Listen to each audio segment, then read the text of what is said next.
కథ పాట పాడిన గాడిద. అనగనగ ఒక ఊరిలో ఒక గాడిద ఉండేది. దానికి ఒక నక్క స్నేహితుడిగా ఉండేది. ఒకరోజు రాత్రి అవి రెండూ కలిసి ఒక రైతు పొలంలోకి వెళ్ళాయి. అక్కడ ఉన్న లేత దోసకాయలు కడుపు నిండా తిన్నాయి.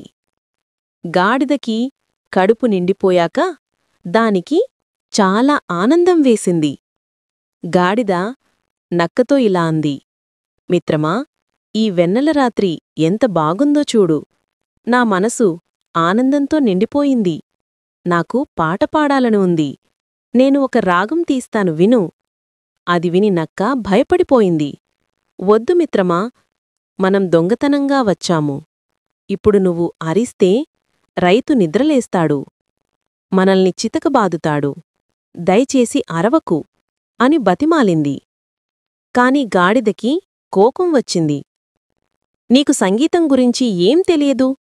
నా గొంతు ఎంత మధురంగా ఉంటుందో చూడు అని చెప్పి గట్టిగా ఓన్రా ఓన్రా ఓన్రా అని భయంకరంగా అరవడం మొదలుపెట్టింది.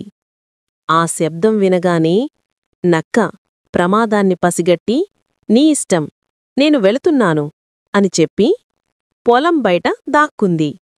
గాడిద పాట విని రైతుకి మెలకువ వచ్చింది. కోపంతో కర్ర తీసుకుని పరిగెత్తుకుంటూ వచ్చాడు. పాట పాడుతున్న గాడిదని చూసి దాని వీపుమీద కర్ర విరిగేలా కొట్టాడు. గాడిద ఏడ్చుకుంటూ అక్కడ నుండి పారిపోయింది. బయట ఉన్న నక్క గాడిదని చూసి నవ్వుతూ ఇలా అంది, నీ సంగీతం చాలా బాగుంది మిత్రమా, అందుకే రైతు నీకు అంత గొప్ప బహుమతి ఇచ్చాడు. నీతి మోరల్: సమయస్ఫూర్తిలేని పని ప్రమాదాన్ని తెస్తుంది. ఈ వీడియో మీకు నచ్చితే లైక్ చేయండి, షేర్ చేయండి, కామెంట్ చేయండి అండ్ సబ్స్క్రైబ్ చేసుకోండి. నెక్స్ట్ వీడియోలో కలుద్దాం.